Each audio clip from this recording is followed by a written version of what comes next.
Kadabs, maayong udto na pala sa itong tanan. Ikaduhang punuan sa Gimilina kadabs na anong gitumba karon.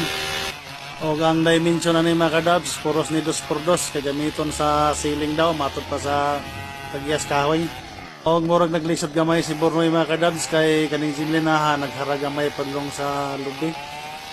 Pero nakaluyan na po mga kadabs kay nadala ra gyud og tape, wala na igo ang lubi tapad aning Gimilina.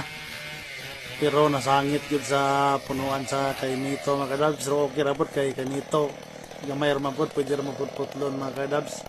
At tanaw na to mga kadabs ang tinubahan ni Bornoy. Malingaw po taglantaw sa yang kuan pagtumba.